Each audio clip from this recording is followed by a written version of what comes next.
À tous.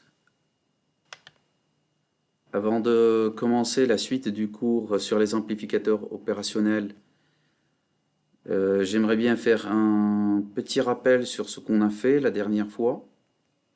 Alors, vu les circonstances, je me suis dit de faire le cours en vidéo et de partager avec vous cette ressource pour que vous puissiez avoir plus d'éclaircissements sur la suite du cours. Bien, si vous vous souvenez, on avait parlé de l'ampli op, des caractéristiques de cet ampli op, en disant que dans le cas idéal, c'est un amplificateur de différence avec une impédance d'entrée qui est infinie, une impédance de sortie qui est nulle. Alors si on revient à la dernière partie que nous avons traitée, c'est qu'on a fait les amplificateurs en montage inverseur, c'est-à-dire que l'entrée elle est du côté du moins.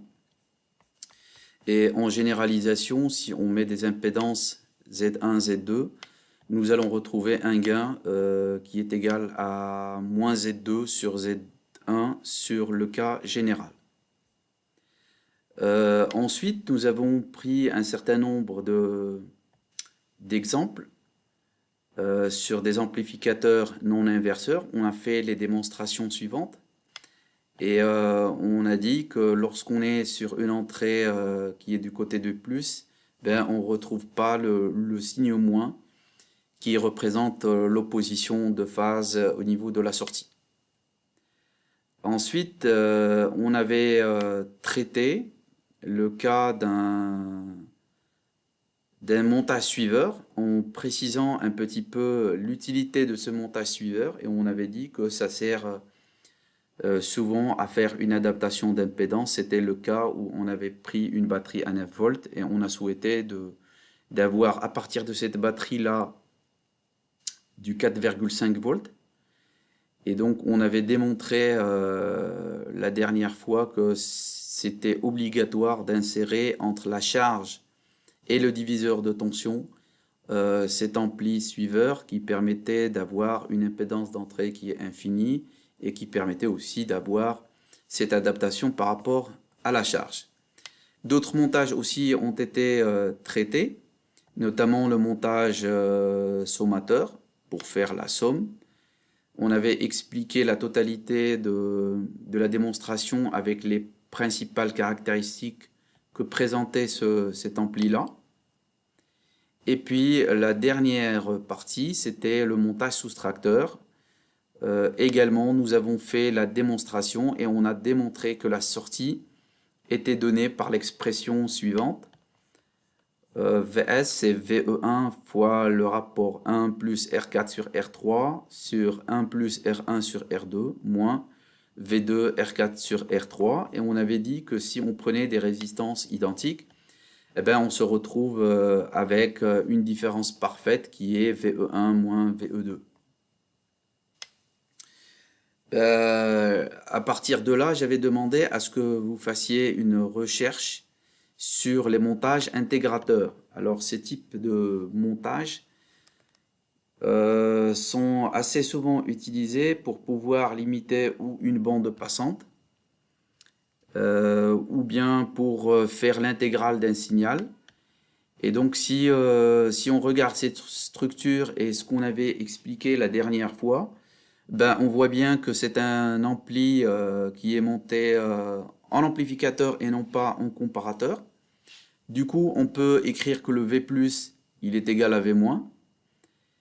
Et aussi, on peut écrire que le VE, ou bien le courant I, c'est VE moins le V- sur R, ou bien tout simplement VE égale à R fois I du moment où le V- est égal à V+, égal à 0.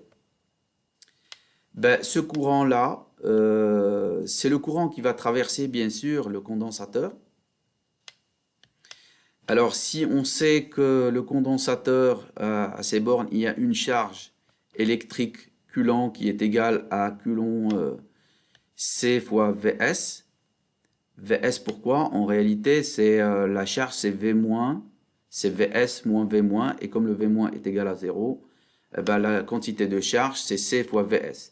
Cette charge électrique est aussi l'intégrale du courant qui traverse ce condensateur. Et donc on peut écrire que Qlent il est égal à l'intégrale de moins I fois dt. Alors si on remplace tout ça, ben, on se retrouve avec une expression Vs qui est égale à moins 1 sur RC intégrale de VE dt. Donc on voit bien que la sortie, elle donne l'intégrale du signal d'entrée, mais faites attention, comme ce qu'on a expliqué, enfin on l'a expliqué déjà auparavant, que ce montage-là, c'est un véritable intégrateur lorsqu'on dépasse la fréquence de coupure. Et quand on est dans la bande passante, c'est pas un intégrateur, c'est plutôt un amplificateur de gain de données qui est fixé.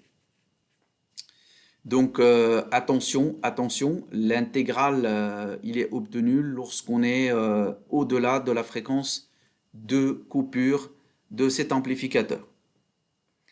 Alors on retrouve en sortie cette intégrale du signal d'entrée, et ce montage généralement il est délicat à utiliser et devra faire l'objet de plusieurs précautions.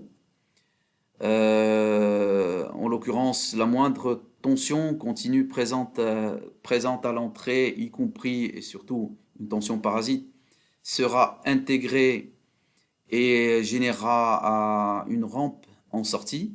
Donc il faudra donc prévoir des dispositifs annexes, soit un système de stabilisation, soit un système de remise à zéro de la sortie. Ben, tout ça, on pourra le voir lors des projets sur des maquettes réelles pour voir ce genre de problème. De la même façon, on peut faire un montage dérivateur. Et ce montage, si vous remarquez bien, c'est que c'est juste, on interchange les positions de C et de R. Donc on n'a pas R et C, mais plutôt on a C et la résistance R. De la même façon que précédemment, on peut très bien faire la démarche en écrivant que Vs, elle est égale à moins R fois I. Alors pourquoi ça? En réalité, il faut écrire V- moins Vs est égal à RI. Comme le V- il est égal à V plus égal à 0, ben on retrouve Vs égale à moins R fois I. La quantité de charge, elle est donnée par C fois VE moins V-, là aussi, qui est égal à C fois VE. Et donc, si on fait, comme tout à l'heure, le courant I, c'est la dérivée de la quantité de charge, eh ben, en remplaçant tout ça, on obtient en finalité la sortie Vs, elle est égale à moins RC d2VE sur dt. Alors, tout ceci, ben, faites attention, comme le montage précédent, avec un amplificateur réel, on aura des difficultés à faire fonctionner ce circuit tel quel. C'est un système qui est parfois instable et il faudra rajouter des éléments pour le rendre pleinement fonctionnel. En tout cas, ce qu'il faut retenir de ces deux montages, c'est que les deux montages, ils seront des intégrateurs ou des dérivateurs si on est sur la pente, sur la rampe du diagramme de Bode, c'est-à-dire pour l'intégrateur, il faut qu'on soit au-delà de la fréquence de coupure, et pour le dérivateur, on doit être en déca de la fréquence de coupure. C'est les deux endroits où ils vont travailler réellement comme ce qui a été montré ici. Alors maintenant, on va passer à un montage, plutôt deux montages, l'un logarithmique et l'autre exponentiel. Ces deux montages, ils sont donnés par les circuits suivants. Ben, c'est un circuit à ampli op avec une résistance et une diode. Et l'idée, pour avoir une sortie qui est en logarithmique, c'est d'utiliser l'expression du courant qui a été déjà donnée, l'expression du courant dans la diode.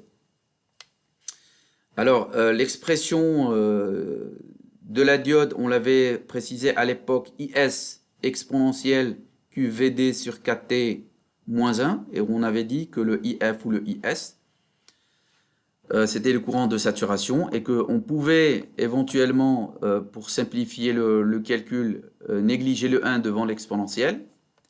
Donc à ce moment-là, si on fait la démonstration de ce montage-là, ben, on va écrire que le VE, il est égal à R fois I. En réalité, VE moins V moins, là encore. Comme le V moins, c'est le V plus, c'est 0. Ça veut dire que le VE, il est égal à R fois le I.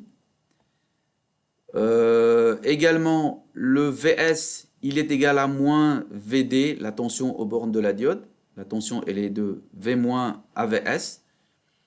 Donc, on peut écrire que VS, il est égal à moins VD. Comme le courant dans la diode, il est donné par son expression qui a été déjà présentée auparavant, ben, si on remplace tout ça, en remplaçant le I par, dans son expression ici 46, ben, on va retrouver l'expression de la tension VD qui est égale à kT sur coulomb log de I sur IF. Et du coup, on se retrouve en finale avec une expression VS égale à moins kT coulomb log de VE sur R fois IF. On voit bien ici que c'est une constante A, log de VE. Ben, on peut faire log de VE moins log de R IF. Mais bon, c'est une constante encore là aussi. Donc, ce qu'on retrouve, c'est une fonction qui est logarithmique. Alors, on peut se demander pourquoi utiliser ce type de montage.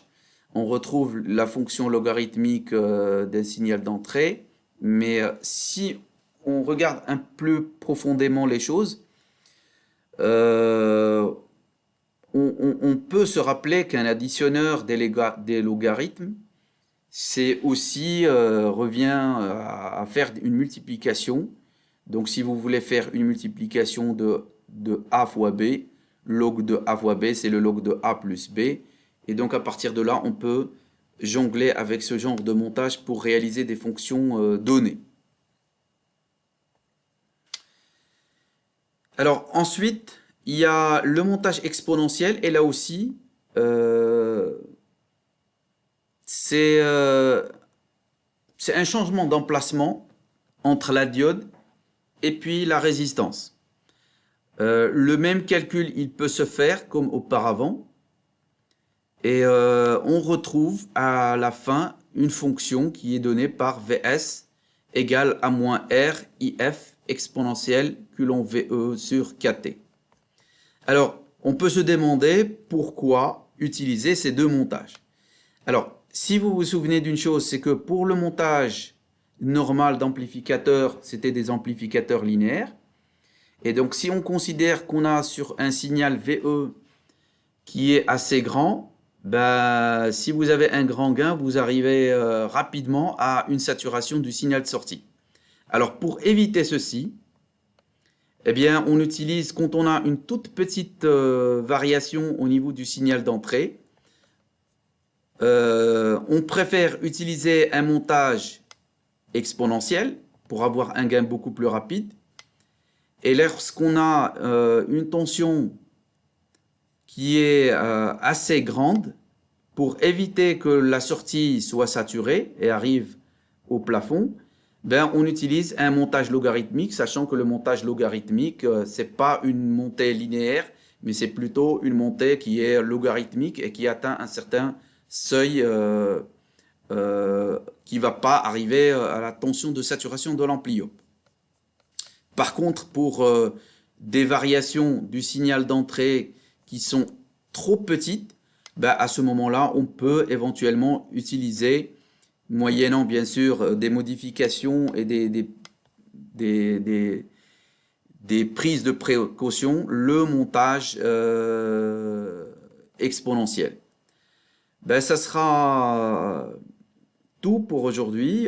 Je vous mettrai cette vidéo à disposition. Et si vous avez des questions, vous pouvez me contacter sur mon email ou les numéros que j'ai donnés. Je vous remercie et bon courage pour la suite, Inch'Allah. Au revoir.